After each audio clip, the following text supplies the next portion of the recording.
Hi, this is Munson with Munson Music. I want to talk about how you can play a song called Odio by Romeo Santos. And we're going to end up capoing this on first fret to kind of match the recording, but we start out on a G major chord.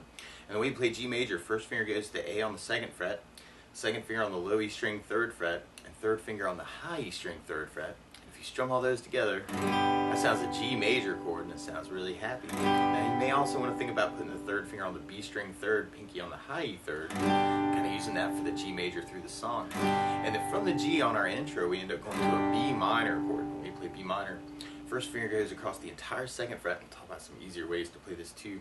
But then you put 2 on the B string third fret, third finger on the D string fourth fret, and the pinky on the G string fourth fret. And if you strum all those together, it sounds a B minor chord and it sounds really sad.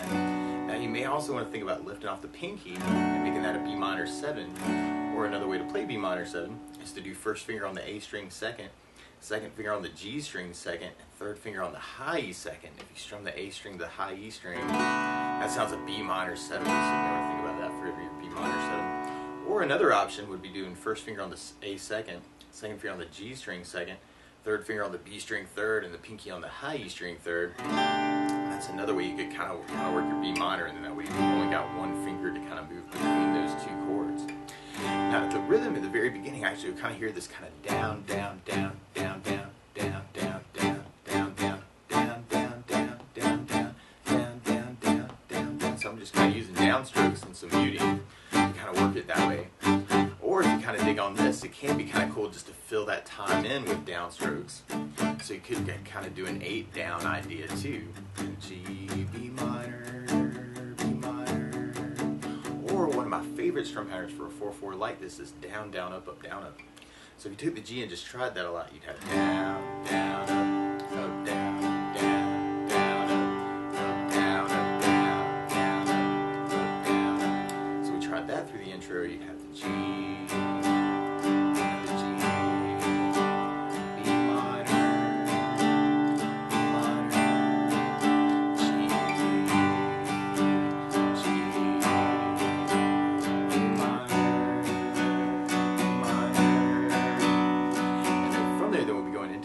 first verse, and we start on an E minor chord. We play E minor. First finger goes to A on the second fret, second finger on the D string second fret, and if you strum all those together, that sounds an E minor chord and it sounds really sad. Now on E minors, it can be kind of cool to add in the third finger on the B string, pinky on the high E string third, kind of make that an E minor 7. And then from the E minor, we go to our B minor chord, and then from the B minor, then we go to a D major chord. We play D major. First finger goes to the G on the second fret, second finger on the high E second fret, and third finger on the B string third fret. And if you strum the D string to the high E string, that sounds a D major chord and it sounds really happy. Now while you're on Ds, it can be kind of cool to lift off the second finger and kind of make that a D sus2. Or you could add the pinky in on the high E and make it a D sus and kind of say some things on D chords in general. And then from the D, we go to an A major chord. The A major. First finger goes to the D on the second fret, second finger on the G string second fret, and third finger on the B string second fret. And if you strum all those together, that sounds an A major chord and it sounds really, really happy. Now while you're on A's, actually just like the D, you can kind of lift off the third finger and make that an A sus2, or you could add the pinky in on the B string third and make that an A sus, or you might dig on an A7 sus, where you do first finger on the D second, second finger on the G second, third finger on the B string third, and the pinky on the high E string third. And if you strum the A string to the high E string, that sounds an A7 sus. So through that first verse, you got kind of that E minor, E minor, B minor, E minor, D, and then A. And then from there, we'll be going into our chorus part, which is kind of a variation on our intro. Now the weird part is to play along with Romeo Santos, instead of starting on a G major chord, starting on an A flat major chord. So to play along with the recording, what you want to do is take the capo, and if you put the capo on first fret, then now your G is really an A flat major, and your B minor is really a C minor chord, and your E minor is really an F minor chord, and your D major is really an E flat major chord, and your A is really a B flat major chord. I'm going to take it from the very beginning. You've got kind of that intro part where you want to kind of work just those downs, kind of through that chord progression, that G, B minor, G,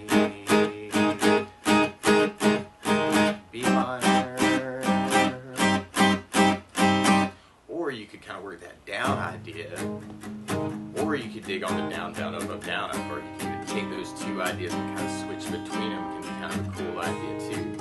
G, B minor. We're good, mix it up. And then from there, we'll be going into our first verse. So we kind of have that E minor, B minor, D, A, B minor, D minor, D,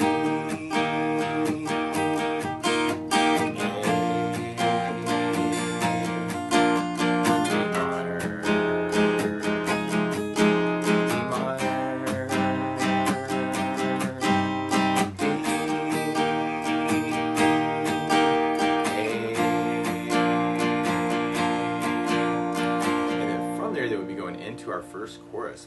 And there is this cool little lick actually that you'll kind of hear through the song where on the last B minor actually, kind of the section, you could do the B minor and then kind of make a quick change to an A major chord. And you could do that with kind of a down, down, up on each chord, or you can kind of half the pattern and make it kind of a down, down, up, up, and then go to the A major for that last down, up, to kind of split it that way. So we tried our first chorus with our strum patterns. We had the G, minor, or you might want to go back to that G, kind of mix it up that way and kind of see how you're feeling. B minor, then we end up with kind of that B minor, A, then the G, it's kind of a little walking thing, G, B minor, G, B minor.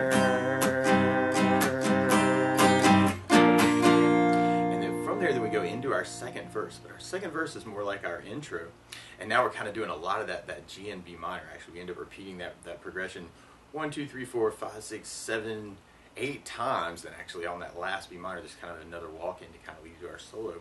Now something else I think about adding to the song though is bass notes, and a lot of times on that first down, of the down, down, up, down, up, you're doing a bass for the chord. So on the G you'd have low E for the bass, on the B minor you'd have the A for the bass, minor you'd have low E for the bass, and on the D you'd have the D for the bass, and on the A you'd have the A for the bass. So we try adding basses to our second verse. We'd have the G, B minor, G,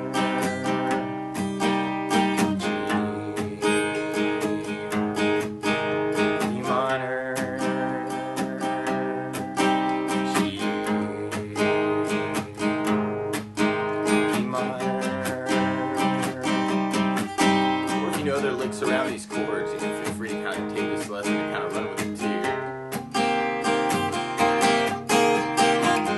So it can be kind of a cool thing to kind of see what you can say with it too.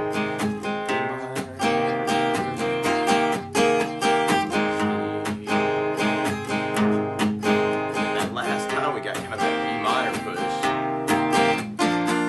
to lead us into our solo part. And our solo kind of just mixes up that E minor and B minor. So we got our E minor, E minor, E minor, E minor, E minor.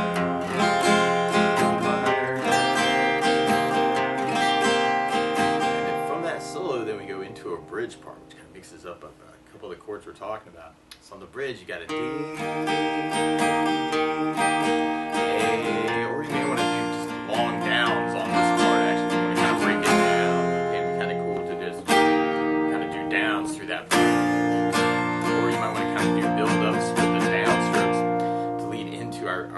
verse chorus.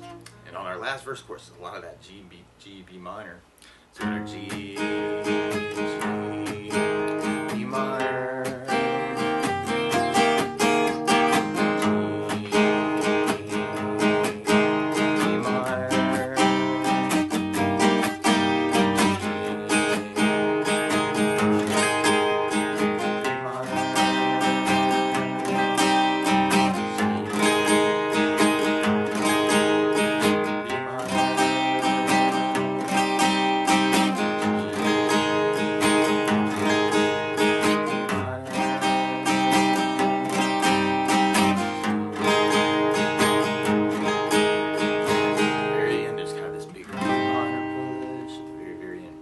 But that's the basics of how you could strum through Odio by Romeo Santos featuring Drake. So good luck!